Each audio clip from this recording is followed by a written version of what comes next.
بسم الله الرحمن الرحيم. الحمد لله نحمده ونستعينه ونستغفره ونؤمن به ونتوكل عليه ونعوذ بالله من شرور أنفسنا ومن سيئات أعمالنا. من يهده الله فلا مضل له ومن يضلله فلا هادي له. ونشهد أن لا إله إلا الله وحده لا شريك له ونشهد أن سيدنا ونبينا ومولانا محمدا عبده ورسوله. أما بعد، أعوذ بالله من الشيطان الرجيم. بسم الله الرحمن الرحيم. من يرد الله به خيرا يفقهه في الدين. صدق الله العظيم. قال النبي صلى الله عليه وسلم: من سلك طريقا في الجنة يلتمس فيه سهل الله له طريقا في الجنة، أو كما قال عليه الصلاة والسلام. محترم بزرگوں اور دوستوں، اللہ کے نبی جناب محمد الرسول اللہ صلی اللہ علیہ وسلم نے نبوت ملنے کے بعد لوگوں کو سب سے پہلے غیر اللہ کی عبادت سے نکال کر اللہ کی عبادت کی طرف توجہ دلائی کہ تم کو بتوں کی عبادت، شرک اور کفر سے بچنا ہے اور ایک اللہ کی عبادت کرنا ہے. جب لوگ بہت سارے ایک اللہ کی عبادت کرنے کے لیے تیار ہو کر اسلام میں داخل ہو گئے، بہت سارے حالات ان کے اوپر آئے، مارے گئے، پیٹے گئے اور اپنے بہت سارے گھریلو حالات سے دوچار ہوئے، ہجرت کرنے پر مجبور کیا گیا، مار پٹائی کی گئی، ڈرایا دھمکایا گیا، لیکن اپنے ایمان کو نہیں چھوڑا، ایمان پر باقی رہے اور مسلمان ہوئے تو مسلمان ہی ہو کر کے اس دنیا سے گئے. اللہ کے نبی صلی اللہ علیہ وسلم نے جب ان صحابہ اکرام کو یہ دیکھا کہ یہ اب اپنے عقائد کے اعتبار سے اور اسلام کے عقائد پر جم چکے ہیں، اللہ کو ایک ماننا ان کے اندر بیٹھ چکا ہے اور کفر اور شرک سے نفرت ان کے اندر آ گئی ہے، اب یہ بتوں کی عبادت کی طرف نہیں جائیں گے. اللہ تعالیٰ نے اس کو نجس کہہ دیا، ناپاک کہہ دیا بتوں کو اور بتوں کی عبادت کو، تو اب یہ اس طرف نہیں جائیں گے اور ایک اللہ کی عبادت پر جمے رہیں گے. اس کے بعد اللہ کے نبی صلی اللہ علیہ وسلم نے ان صحابہ اکرام کو علم حاصل کرنے اور علم کے سکھانے کے اوپر اٹھارا. دین کا علم صرف اتنا ہی نہیں ہے کہ تم اللہ کی عبادت سیکھ لو، بلکہ بہت سارے امور دین کے سیکھنے سے تعلق رکھتے ہیں، مسائل بہت سارے سیکھنے سے تعلق رکھتے ہیں، پوچھنے سے تعلق رکھتے ہیں، معلومات کرنے سے تعلق رکھتے ہیں. جب صحابہ اکرام اسلام میں داخل ہو گئے اور ایمان پختہ ہو گیا تو اب ان کے ساتھ معاشرتی زندگی بھی تھی کہ اپنے بیوی بچوں کے ساتھ رہنا سہنا، اٹھنا بیٹھنا، اپنے دوست احباب، اپنے رشتہ داروں کے ساتھ. تو اب اس زندگی کے اندر ان کو کیا مسائل پیش آ رہے تھے، ان مسائل کو صحابہ نے اللہ کے نبی سے پوچھا، اللہ کے نبی سے اس بارے میں معلومات کیا. نکاح، طلاق وغیرہ کے مسائل باضابطہ صحابہ نے اللہ کے نبی سے معلوم کیے، علم حاصل کیا۔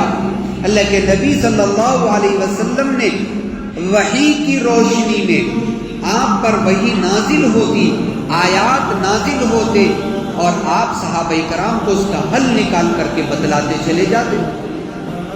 مسائل پر مسائل پیش آتے گئے، کبھی گھریلو مسئلہ صحابہ کو پیش آیا، کبھی اپنا معاشرتی حالات سے نکل کر کے تجارتی مسائل ان کو پیش آئے کہ تجارت کیسے کرنی چاہیے، بزنس کیسے کرنا چاہیے، اس کے کیا مسائل ہیں، گاہک کو کیسے بات کرنا چاہیے، اس کے ساتھ دھوکہ دہی نہ ہو تو وہ کیا طریقہ اختیار کرے، سود کیا ہے، رشوت کیا ہے، یہ چیزیں ان کو پیش آئیں تو انہوں نے اللہ کے نبی سے اس بارے میں بھی سوال کیا۔ بہت سارے مسائل وہ تھے کہ جو صحابہ نے نہیں پوچھے اور ان کو معلوم بھی نہیں تھا، اللہ کے نبی صلی اللہ علیہ وسلم نے اللہ تعالیٰ کے حکم سے صحابہ کو بتایا کہ یہ مسائل اس کے اوپر عمل کرنا ضروری ہے، ایسے کرنا ضروری ہے۔ اب اس سے ہٹ کر کے اخلاقیات کے اندر بہت سارے مسائل پیش آئے، صحابہ نے وہ بھی پوچھے، اللہ کے نبی نے اس کی بھی ترغیب۔ غرض یہ ہے کہ صحابہ نے علم حاصل کیا، باضابطہ طور پر اللہ کے نبی نے ان کو مدرسہ اور علم اور اسکول کے ذریعے سے ان کے اندر علم دین کو بٹھایا، ان کے اندر دوسرے علوم سیکھنے کا جذبہ بھی تھا، لیکن اللہ کے نبی نے صرف یہ نہیں کہہ کر کے نہیں چھوڑ دیا کہ تم دنیاوی علوم سیکھ لیے ہیں بس کافی ہے، بلکہ آپ نے ان کو علم دین سیکھنے کے اوپر ابھارا، ان کو ترغیب دلائی، ان کو برانگیختہ کیا، اور صحابہ کرام کے اندر اور ان کے بچوں کے اندر اللہ کے نبی صلی اللہ علیہ وسلم نے یہ چیز پیدا فرمائی کہ دین کا علم سیکھنا ہر مسلمان کے اوپر اس کے ضرورت کے مطابق فرض ہے۔ جس فیلڈ کے اندر آدمی ہو اس فیلڈ کے مسائل کا سیکھنا، علم حاصل کرنا اس آدمی کے اوپر فرض اور ضروری قرار دیا۔ اللہ تبارک و تعالیٰ نے قرآن مجید کے اندر فرمایا کہ مَن یُرِدِ اللَّهُ بِهِ خَیْرًا، جس آدمی سے اللہ تعالیٰ خیر کا ارادہ کرتے ہیں، یُفَقِّهُ فِی الدِّین، تو اس کو اللہ تعالیٰ فقہ اور سمجھداری اور علم حاصل کرنے کی اس کو شوق عطا فرماتے ہیں، اس کے اندر اس کی تڑپ دیتے ہیں کہ وہ اس کے ذریعے سے علم دین سیکھنے کی طرف متوجہ ہو جاتا ہے۔ یہ آدمی کے اندر اللہ تعالیٰ کی طرف سے پیدا کیے جانے والا عنصر ہے کہ آدمی کے اندر اگر تڑپ ہو کہ میں دنیا کے ساتھ ساتھ دین کو بھی سیکھوں۔ ہم نے صرف قرآن مجید پڑھ لینے کو علم دین سمجھا ہے، کسی کو رکھ کر کے قرآن مجید سیکھ لینے کو علم دین سیکھ لینا سمجھا ہے۔ قرآن مجید کے الفاظ کو پڑھنا آ جائے اور قرآن ختم ہو جائے تو ختم قرآن کی دعوت ہو جائے تو ہم نے اسی کو علم دین سمجھ رکھا ہے۔ بسم اللہ کر کے ہم نے دعوتیں کر دی اور یہ سمجھا کہ ہم نے بچے کو سکھانا شروع کر دیا ہے، علم دین سکھانا شروع کر دیا ہے، اور ختم قرآن پر ہم نے یہ سمجھ لیا کہ پورا دین ان کو ہم نے سکھا دیا ہے۔ حالانکہ یہ تو صرف الفاظ کو جوڑ کر کے پڑھنے کا طریقہ سکھایا گیا ہے، نہ تو اس کے معنی بتائے گئے، نہ اس کے مطلب بتائے گئے، نہ اس کی تفسیریں بتائی گئی، نہ اس کے ضمن میں آنے والے مسائل بتائے گئے۔ نہ عورتوں نے مسائل کو سیکھا، نہ مردوں نے سیکھا، نہ بچوں نے سیکھا، ضروری سے ضروری مسائل تک لوگوں نے نہیں سیکھا۔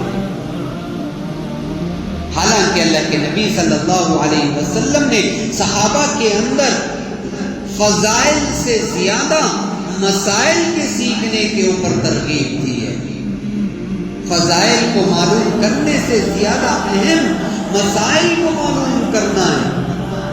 معلومات کی جائے، اپنے علماء سے رابطہ کر کے، مفتیان اکرام سے رابطہ کر کے اپنی زندگی کے ہر پہلو کے بارے میں، اپنی زندگی کے ہر لمحے کے بارے میں سوال کیا جائے کہ دین کے اندر، اسلام کے اندر اس بارے میں کیا حکم ہے، اس بارے میں کیا کہتا ہے اسلام، ہم نے معلوم نہیں کیا۔ معلوم کرنے کی فکر کرنے کی ضرورت ہے، اس کے اوپر ابھارنا مسلمانوں کو ضروری ہے۔ ایک دوسرے کو ابھارا جائے کہ بھائی علم سیکھو، کسی کے پاس تو جا کر کے سیکھو۔ اللہ کے نبی صلی اللہ علیہ وسلم نے علم سیکھنے والے کے بارے میں فرمایا کہ جو آدمی علم سیکھنے کے لیے نکلتا ہے تو اللہ تعالیٰ اس کے لیے اس راستے کو آسان کر دیتے ہیں اور جنت کا راستہ اس کے لیے آسان ہو جاتا ہے۔ جنت میں جانے کا سب سے آسان راستہ علم دین کو سیکھنا ہے۔ ہم نے جنت میں جانے کا آسان راستہ تلاش نہیں کیا، ہم نے مشکل راستوں کو تلاش کیا، دور دور کے راستوں کو ہم نے تلاش کیا۔ اللہ کے نبی فرما رہے ہیں سب سے آسان راستہ جنت میں داخلے کا وہ ہے علم دین کو سیکھنا۔ دین کا علم، مسائل کا علم، ضروری مسائل جو ہم کو ہر روز پیش آتے ہیں، ان مسائل کو سیکھنا یہ ہر مسلمان کے اوپر ضروری ہے۔ من سلک طریقا یلتمس فیہ علما سہل اللہ لہ طریقا الی الجنہ، جس آدمی نے علم دین سیکھنے کے راستے کو اختیار کر لیا اور اس راستے پر چلنے لگا، اللہ تبارک و تعالیٰ اس کے لیے جنت کے راستے کو آسان فرما دیتے ہیں۔ دوسری حدیث کے اندر اللہ کے نبی صلی اللہ علیہ وسلم نے فرمایا جو آدمی علم سیکھنے کے لیے اپنے گھر سے نکلتا ہے، فرشتے اس کے راستے میں اس کے قدموں کے نیچے پر بچھا کر کے اس کا استقبال کرتے ہیں۔ فرشتوں کو اللہ تعالیٰ نے ان کے استقبال کے لیے رکھا ہے۔ یہ صرف اور صرف مدرسے میں پڑھنے والے بچوں کے لیے ہی نہیں، یہ صرف مکتب کو آنے والے بچوں کے لیے ہی نہیں ہے، بلکہ ہر آدمی جو اپنے گھر سے اس ارادے سے نکلتا ہے کہ میں فلاں عالم کے پاس جا کر کے اپنا یہ مسئلہ پوچھ کر کے آتا ہوں، اللہ تعالیٰ اس ارادے کے ساتھ نکلنے والے آدمی کے قدموں کے نیچے بھی فرشتوں کو پر بچھانے کا حکم دیتے ہیں۔ یہ اللہ تعالیٰ نے فضیلت بیان فرمائی ہے علم حاصل کرنے کی۔ ایک مسئلہ معلوم کرنے کے لیے بھی صحابہ کرام کئی ہزار میل کا راستہ طے کر کے جایا کرتے ہیں۔ ایک مسئلہ سیکھنے کے لیے مدینے سے نکل کر کے ملک شام کا سفر کر رہے ہیں، جو تقریباً 2 مہینے کا سفر تھا۔ اس زمانے کے اعتبار سے صحابہ کرام میں سے کئی صحابہ ہیں جو مدینے سے صرف اس لیے سفر کر کے گئے کہ ایک مسئلہ اور ایک حدیث معلوم کرنا تھا۔ پہنچے ملک شام کو ایک صحابی 2 مہینے کا سفر کر کے اور معلوم کیا کہ فلاں عالم کہاں رہتے ہیں، لوگوں نے بتایا کہ فلاں جگہ پر رہتے ہیں، اور گئے ان کے پاس پہنچے اور پہنچ کر کے ان سے یہ کہا کہ میں آپ کے پاس صرف اور صرف ایک حدیث معلوم کرنے کے لیے آیا ہوں، جو حدیث آپ نے اللہ کے نبی صلی اللہ علیہ وسلم سے سنی تھی، اور مجھے یہ معلوم ہوا کہ آپ کے علاوہ وہ حدیث کسی کے پاس نہیں ہے، تو میں براہ راست آپ سے اس حدیث کو سننے کے لیے مدینے سے صرف اسی ارادے سے سفر کر کے ملک شام کو 2 مہینے کا سفر کر کے آیا۔ انہوں نے ان کو وہ حدیث سنانے سے پہلے، جس حدیث کو سننے کے لیے وہ آئے تھے، اس حدیث کو سنانے سے پہلے انہوں نے اللہ کے نبی کی یہ حدیث سنائی، من سلک طریقا یلتمس فیہ علما سہل اللہ لہ طریقا فی الجنہ۔ فرمایا کہ جو آدمی علم حاصل کرنے کے لیے اپنے گھر سے نکلتا ہے تو اللہ تعالیٰ اس کے لیے جنت کے راستے کو آسان کر دیتے ہیں۔ انہوں نے یہ حدیث ان کو سنائی اور بتایا کہ تمہارے لیے جنت کا راستہ آسان ہو گیا، تم نے اتنی بڑی قربانی دی اور اتنی بڑی قربانی کے ساتھ سفر کر کے صرف ایک حدیث سننے کے لیے آئے۔ صحابہ کرام کا یہ حال ہے۔ ہم اپنے ہی شہر کے اندر، اپنے ہی علاقے کے اندر رہنے والے علماء سے مسائل معلوم کرنے کے لیے ان کے مدرسے تک، ان کے گھر تک، ان کی مسجد تک پہنچنا گوارا نہیں کرتے۔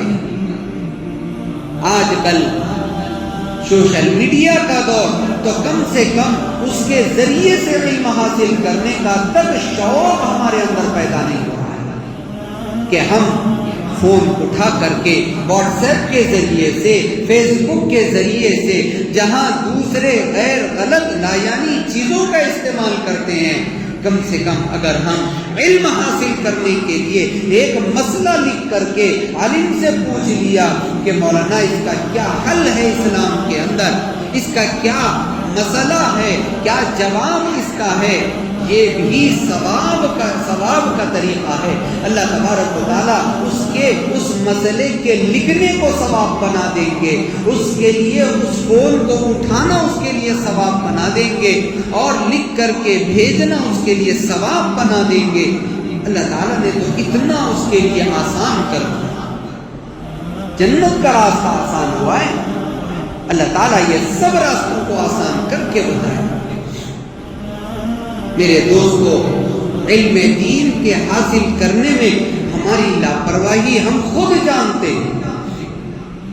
ضروری سے ضروری مسائل کو معلوم کرنے کی طرف ہم نے توجہ نہیں دی۔ ضروری سے مراد، ہم نے کسی کو ضروری سمجھا ہی نہیں نا، تو ہمیں ضروری کہاں سے معلوم ہوگا؟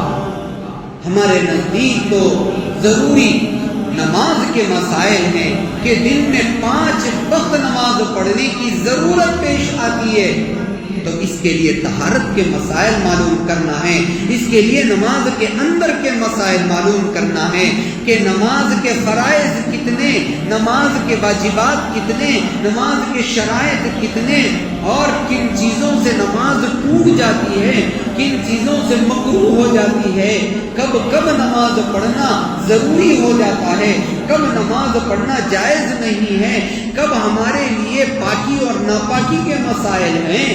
یہ تو ضروری مسائل ہیں، ہم نے اس کو ضروری نہیں سمجھا، اس لیے کہ ہم نے نماز ہی کو ضروری نہیں سمجھا، ہم نے نماز کو ضرورت اور وقت کو دیکھ کر کے پڑھنا ضروری سمجھا ہے۔ وقت ہے تو نماز پڑھنا ہے، وقت نہیں ہے ہمیں تو نماز نہیں پڑھنا۔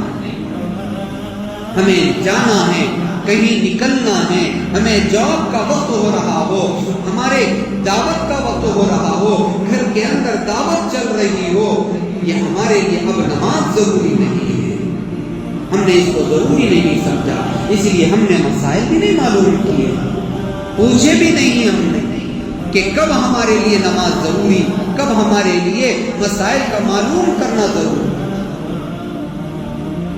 لڑکا بالغ ہو جاتا ہے، 13 سال، 14 سال، 15 سال کے اندر تو لڑکا بالغ ہو ہی جاتا ہے شریعت کے اعتبار سے۔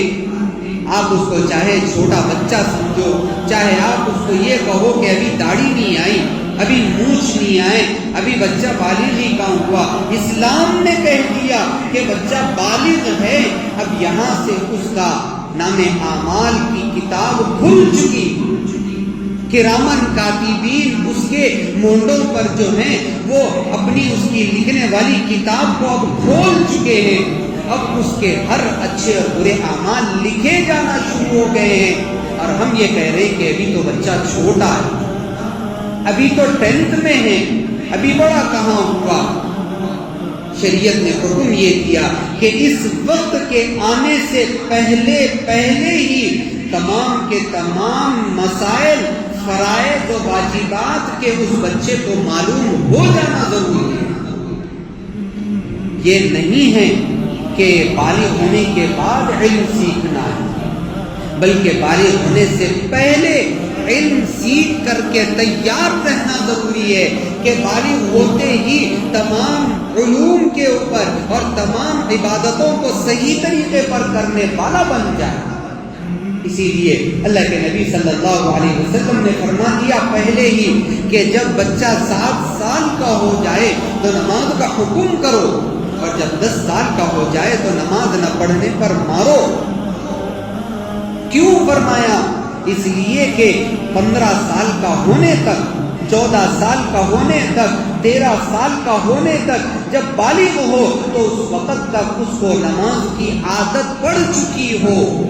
یہ نہیں ہے کہ 15 سال یا 12-13 سال کا ہونے پر ہی نماز شروع کی جائے، بلکہ اللہ کے نبی نے 10 سال سے حکم دیا ہے تاکہ عادت بن جائے اس کی، اور جیسے ہی بالغ ہو تو اب ایک نماز بھی اس کی نہ چھوٹے، اور تمام نمازیں مسائل کے ساتھ اس کو معلوم ہو، اپنی زندگی گزارنے کے تمام طور طریقے اس کو مسائل کے ساتھ معلوم ہو، اس کے عقائد پورے درست ہوں، اس کو طہارت کے مسائل معلوم ہو، اس کو نماز کے، روزے کے اور پڑھنے پڑھانے کے، چونکہ وہ ابھی پڑھ رہا ہے تو پڑھنے پڑھانے کے مسائل اس کو معلوم ہو، ماں باپ کی خدمت، ماں باپ کی فرما برداری، ماں باپ کے ساتھ حسن سلوک، غیروں کے ساتھ حسن سلوک، رشتہ داروں کے ساتھ حسن سلوک، یہ سب چیزیں بچے کو 15 سال سے پہلے معلوم کرنا ضروری ہے۔ کہاں معلوم کیا؟ کچھ بھی نہیں۔ ہم نے 15 سال تک بچے کو 10th پڑھایا، اور 10th پڑھاتے پڑھاتے اس کا پورا وقت نکل گیا، اور پورا ٹائم اس کا صبح سے لے کے سونے تک کا بزی کر دیا، ایسا بزی شیڈیول کہ اس کو 1 گھنٹہ 1.25 گھنٹے کے لیے بھی کہیں جا کر کے کسی مکتب سے جڑ کر کے اپنا علم حاصل کرنے کا تک موقع ملا۔ کیا جو ہے علم حاصل کرے گا بچہ جبکہ وہ جو ہے بزی ہو، اور اس کو اسکول سے آتے ہی ٹیوشن سے آتے ہی اس کو کھانا ہوتے ہی سونا، اور اٹھنا ہے تو صبح کے 7 بجے 8 بجے اٹھنا ہے اور پھر اسکول کو جانا ہے۔ کہاں علم دین سکھایا؟ خود نہیں سیکھا تو کم سے کم یہ سوچ لو کہ میں نہیں سیکھا، میں اپنی اولاد کو تو کم سے کم سکھاؤں، دین کا علم اپنی اولاد کو تو سکھاؤں۔ میرے دوستو یہ کر کے دیکھ لو کہ اگر اپنی اولاد کو دین سکھاؤ گے تو یاد رکھو تمہارے بڑھاپے میں یہی اولاد کام دے گی۔ جس کو تم نے دنیا سکھائی ہے تو وہ بڑھاپے میں صرف دنیا سیکھنے میں اور کمانے میں لگے رہیں گے، تمہاری طرف پل بھر کی نگاہ ڈالنے کے لیے بھی تیار نہیں ہو، اس لیے کہ دنیا یہی ہے۔ دنیا نے ماں باپ کے فرما برداری کو، ماں باپ کے جو ہے ساتھ رہنے کو اور ان کے ساتھ حسن سلوک کو نہیں سکھایا، اس نے کمانا سکھایا، اس نے مستقبل سکھایا، اس نے عیش پرستی سکھائی، اس نے دنیا گزارنے کے طریقے سکھائے۔ انہوں نے تمہاری عزت نہیں سکھائی، ماں باپ کی عزت انہوں نے نہیں سکھائی، یہ علم دین سکھائے گا۔ ہم نے بچپن سے سکھانا شروع نہیں کیا۔ مکاتب کھولنے والے مکاتب کھول کر کے بیٹھے ہوئے ہیں، مسجدوں کے اندر مکتب کھلے ہوئے ہیں، کوئی آنے کے لیے تیار نہیں ہے. 4 بچے 5 بچوں کو لے کر کے ایک استاد بیٹھ کر کے بیزار ہو کر کے پڑھا کر کے جا رہا ہے کہ 5 بچوں کو 1 گھنٹہ کیا پڑھاؤں, 5 بچوں کو 10 منٹ میں پڑھا کے اٹھ سکتا ہوں میں. ہے ہی نہیں بچے پڑھنے کے لیے. گھر مسجد کے باہر نکلو تو محلہ تمام بچے ہیں. ہر گھر کے اندر 3-3 4-4 بچے موجود ہیں. گلیوں میں کھیلتے ہوئے بچے, کئی بچے ہیں جو آوارہ گردی کرتے ہوئے پھر رہے ہیں. لیکن مسجد کو بھیج کر کے, مکتب کو بھیج کر کے اور ان کو علم دین سکھانے کی طرف کسی کو فکر نہیں ہے. ٹیوشن ہے, ٹیوشن. لعنت ہو ایسے ٹیوشن کے اوپر, ایسی پڑھائی کے اوپر لعنت ہو جائے, ایسے اسکولوں کے اوپر لعنت ہو جائے, ایسی ہماری زندگیوں کے اوپر لعنت ہو جائے. جو زندگیاں, جو ٹیوشن, جو پڑھائی علم دین سے دور کر دے بچوں. کچھ نہیں معلوم ہے ہمارے بچے, 15 سال کا ہو جاتا ہے, طہارت لینا نہیں معلوم ہے, احتلام شروع ہو گیا ہے, بچے کو پتہ ہی نہیں ہے یہ کیا ہوا رات میں میرے کو, پتہ ہی نہیں ہے اس کو.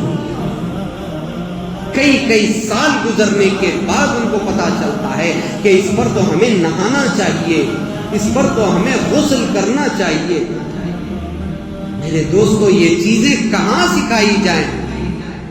سیکس کے جتنے بھی سبجیکٹس اسکولوں میں پڑھائے جا رہے ہیں, کیا ان کو نہانا سکھایا گیا کہ اسٹمپ نکلنے پر بچے کو جو ہے نہانا چاہیے؟ کیا انہوں نے سکھایا؟ نہیں سکھایا. صرف یہ بتایا کہ ایسا ہوتا ہے, میل فیمیل ہے, ایسا ہوتا ہے, ان کے اندر جو ہے اٹریکشن آتا ہے. یہ سب چیزیں بچوں کو سکھا دی اور ان کو ابھار دیا, ان کے اندر ایک قسم کی شہوات کو ابھار دیا. لیکن اس کے لیے کیا کرنا چاہیے بچے کو کچھ نہیں سکھایا. غسل ضروری ہے, کب جو ہے کرنا چاہیے, کون سے مادے کے نکلنے پر غسل فرض ہوتا ہے, کون سے مادے کے نکلنے پر غسل فرض نہیں ہوتا. نوجوان بچوں کو نہیں معلوم. 25-25 سال کے, 20-20 سال کے بچے جب پوچھتے ہیں ہم سے یہ مسئلہ, تب حیرت ہو جاتی ہے کہ اس بچے کو ماں باپ نے کیسی زندگی دی. تحفہ ہے ایسے ماں باپ کے اوپر, ایسا باپ جو بچے کو بھیج کر کے یا خود سے بتا کر یا کسی عالم کے پاس بٹھا کر کے اتنا نہیں بتا سکا کہ یہ منی ہے, اس سے غسل واجب ہوتا ہے, یہ مزی ہے, اس سے وضو واجب ہوتا ہے, یہ تک نہیں سکھایا. میرے دوستو, سکھاؤ میرے دوستو علم دین, بچپن سے لے کے جاؤ. مکتب یہاں اس مسجد کے اندر ہم کھول کر کے بیزار ہو چکے ہیں, کوئی آنے والا نہیں. بچے بیٹھے ہوئے ہیں یہاں پر اتنے, اگر یہی بچے بھی مکتب کے اندر آ جائیں تو مکتب میں اساتذہ بسنا. یہاں بیٹھنے والے ہمارے جتنے لوگ ہیں, ان کے ہر گھر سے 1-1 یا 2-2 بچوں کو مسجد میں بھیج دیا جائے تو مسجد بھر جائے بچوں کے پڑھنے سے. لیکن کوئی بھیجنے کے لیے تیار نہیں. بڑے بچوں کے لیے انتظام کیا جا سکتا, بڑے لوگوں کے لیے, بوڑھے لوگوں کے لیے کیا جا سکتا, قریب میں کوئی گھر لے کر کے عورتوں کے لیے, بچیوں کے لیے انتظام کیا جا سکتا, ہر کام کیا جا سکتا ہے. آپ کی طرف سے کچھ ہم کو اگر یہ ملے کہ لوگ متوجہ ہیں تو ہر کام کرنے کے لیے تیار. میں نے ذمہ داری لی اس مسجد میں مکتب کو شروع کرنے کی اور بیزار ہو کر کے چھوڑنے کے لیے تیار ہو گیا. بعض احباب نے کہا کہ نہیں مول صاحب نہیں چھوڑنا ہے, مکتب چلنا ہی چلنا ہے. ہم آپ پر بھروسہ کر کے مکتب کے لیے تعاون ہم کریں گے. تعاون آ رہا ہے, ماہانہ 2500 روپے 3000 روپے آ رہے ہیں لوگوں کے پاس سے. کیا کریں گے 3000 روپے لے کر کے؟ رکھے ہوئے بچے ہی نہیں ہیں پڑھنے کے لیے, صرف 5 بچوں کو لے کر کے استاد پڑھا رہا ہے. میں بیزار ہو کر کے میں آپ لوگوں کو بہت ہی دکھیا ہو کر کے بول رہا ہوں. میرے دوستو, ہمارے محلے کی حالت 8 سال سے مکتب چل رہا ہے, 8 سال سے 8 بچے نہیں ہیں مکتب کے اندر. یہ ہمارے محلہ کا حال ہے. محلے کا ایک فرد بھی کوئی ذمہ داری لینے کو تیار نہیں. کہ ہم بچوں کو جوڑیں گے، لائیں گے، جمع کر کے استاد کو رکھیں گے، ایک اچھے نہج پہ پڑھائیں گے. کرنے والے 400 بچوں کا مکتب چلا رہے ہیں.